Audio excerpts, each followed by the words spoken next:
Saya diserang karena ingin memberi makan bergizi untuk anak-anak Indonesia. Memberi makan untuk anak-anak Indonesia, untuk ibu-ibu hamil, untuk orang-orang lansia, dianggap pemborosan.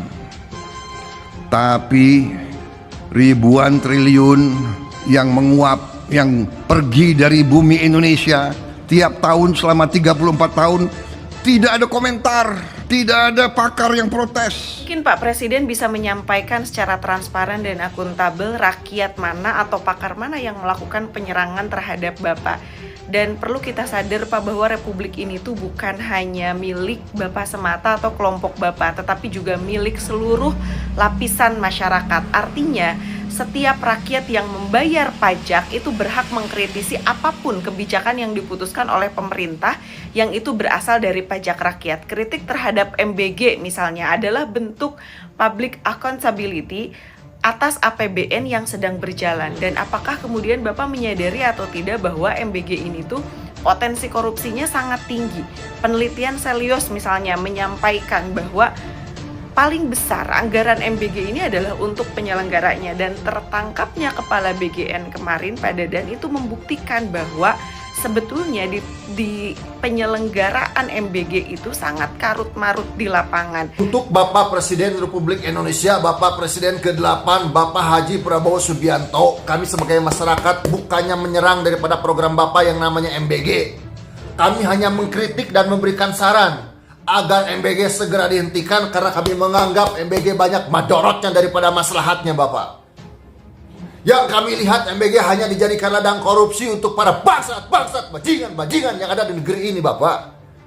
Jika ada masyarakat yang mengatakan bahwa MBG itu hanya pemborosan, maka saya katakan betul Pak, MBG hanya pemborosan.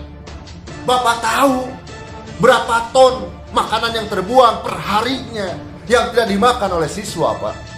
Semenjak adanya MBG, masyarakat jadi susah untuk membuat jaminan kesehatan yang namanya BPJS Pak. Dan masih banyak fasilitas-fasilitas pendidikan, gedung-gedung sekolah yang tidak layak huni Pak. Kalau Bapak mengatakan MBG membuka lapangan pekerjaan, saya katakan betul. Cuman hanya berapa persen membuka lapangan pekerjaannya Pak. Masih banyak masyarakat yang nganggur, yang belum mendapatkan pekerjaan Pak. Ingat Pak, tugas negara itu bukan untuk memberikan makan rakyatnya, tapi memberikan lapangan pekerjaan agar para orang tua bisa memberikan makan anak dan istrinya Pak. Saya mohon Pak, jika MBG sekalipun tidak dihentikan, jangan bentuk makanan Pak, bentuk uang transfer kepada orang tuanya masing-masing, untuk menghindari daripada dikorupsi atau dibangsat oleh para bajingan-bajingan yang ada di negeri ini Pak. Saya mohon Pak dengan sangat, ya Bapak harus tahu kondisi jeritan masyarakat di bawah Pak. Harga pangan, harga bahan pokok jadi melambung semenjak adanya MBG Pak. Ada logika baru yang sedang beredar di ruang publik. Bunyinya sangat sederhana. Kebocoran 15.000 triliun selama 34 tahun tidak ada yang ribut. Masa MBG tidak seberapa diributkan? Sekilas terdengar masuk akal, padahal sesungguhnya itu adalah logika yang mematikan akal sehat.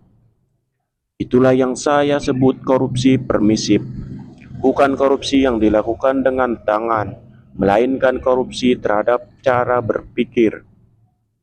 Korupsi yang membuat masyarakat perlahan menerima penyimpangan sebagai sesuatu yang normal.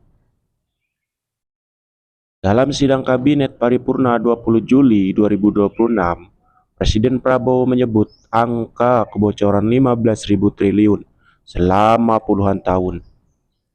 Pernyataan itu dapat dimaknai sebagai kritik terhadap persoalan yang telah lama terjadi.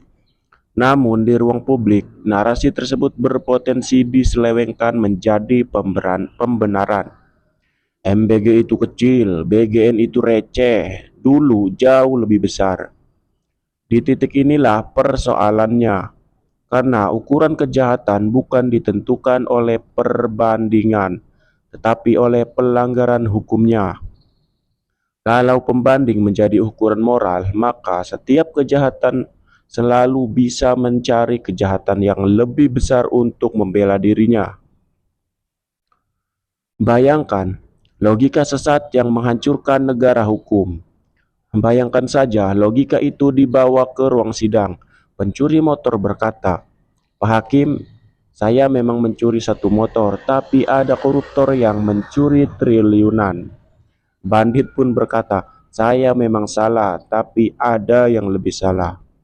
Koruptor pun berkata, "Saya memang mengambil miliaran, tapi dulu ada yang mengambil ribuan triliun."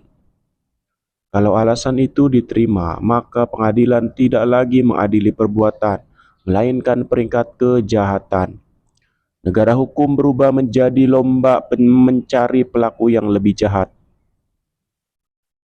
Bukan mencari kebenaran, tapi mengecilkan masalah. Korupsi permisif bekerja dengan cara yang sangat halus, bukan menyangkal adanya masalah, melainkan terus berkata, "Ya memang ada masalah, tapi tidak sebesar dulu." Akibatnya fokus masyarakat pun bergeser. Bukan lagi bertanya apakah ada penyimpangan, tetapi berubah menjadi masih mending dibanding dulu.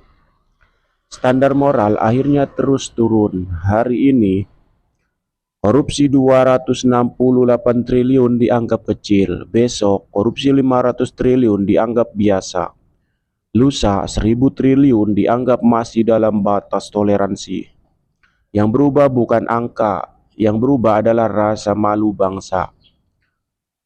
4. Kontrol sosial tidak mengenal ukuran. Setiap penggunaan uang publik berhak diawasi, bukan karena besar atau kecil, tetapi karena itu uang rakyat. Kalau ada dugaan penyimpangan, kritik adalah hak warga negara. Kalau ada proses hukum, biarkan hukum bekerja. Kalau ada penyimpangan, ungkap. Kalau tidak ada, jelaskan. Yang tidak boleh adalah membungkam kritik hanya karena masih ada persoalan yang lebih besar. Karena pengawasan publik tidak mengenal istilah.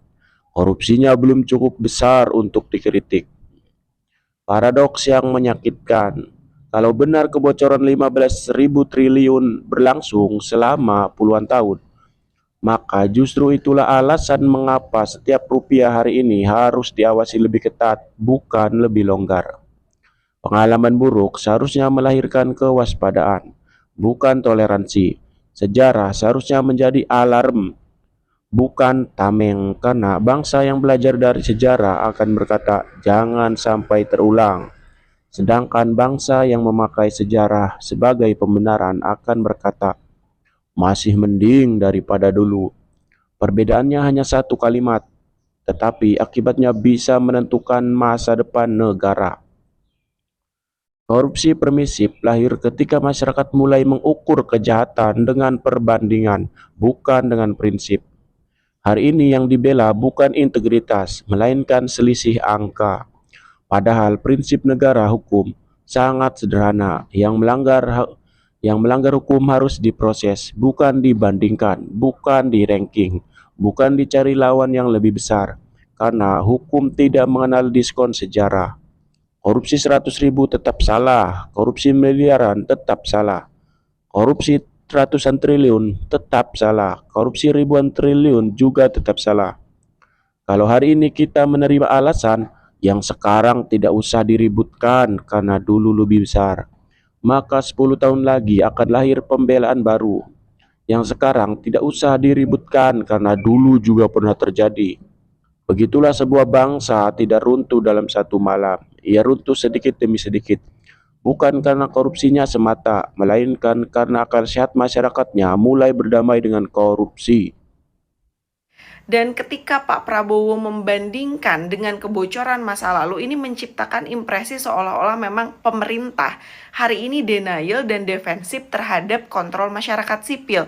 Ketika kritik kepada pemerintah itu dianggap membenci, padahal bukan membenci kepada programnya, tetapi kita bertujuan mengkritik itu adalah untuk menjaga uang rakyat itu agar tepat sasaran dan bebas dari korupsi. Dan kenapa lagi-lagi gaya komunikasi Pak Prabowo ini selalu blunder seperti ini? Sebenarnya ada apa, Pak? Padahal Bapak sendiri yang beberapa waktu lalu menyampaikan bahwa kritik itu adalah upaya untuk memperkuat pengawasan. Apakah Bapak lupa pernah menyampaikan hal ini di ruang publik?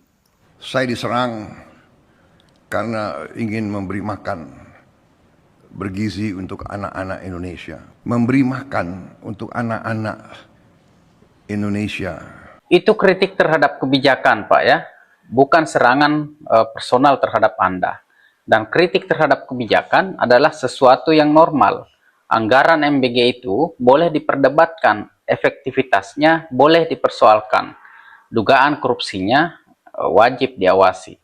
Jadi, kalau ada rakyat yang mengkritik MBG karena makanan banyak sekali yang terbuang, menyita waktu guru yang seharusnya digunakan untuk mengajar, malah digunakan untuk mengurus ompreng, dan kritik karena desain programnya yang sangat potensial untuk dikorupsi, jangan tuduh rakyat tidak bermoral. Anda ini mengatakan seolah-olah ada kelompok yang tega melihat anak-anak Indonesia kelaparan. Lagian penerima MBG itu tidak selapar itu juga, ya. Meskipun tidak ada MBG, mereka juga tetap akan makan. Dan kalaupun MBG dihentikan, tidak akan ada juga peradaban yang akan punah. Kita jujur saja, pola komunikasi seperti ini itu berbahaya. Seorang pemimpin harusnya bisa memisahkan antara kritik terhadap kebijakan dan serangan terhadap dirinya. Ketika setiap kritik dibalas dengan pengalihan isu, dramatisasi sebagai korban, atau pelabelan bahwa pengkritik tidak patriotik, kualitas diskusi publik itu akan merosot. Kalau mengikuti gaya Prabowo, persoalan kita bukan lagi benar atau salahnya sebuah kebijakan pemerintah, tapi siapa yang dianggap paling nasionalis. Standar nasionalismenya pun sempit sekali. Yang penting loyal terhadap dirinya. Wah, luar biasa sekali.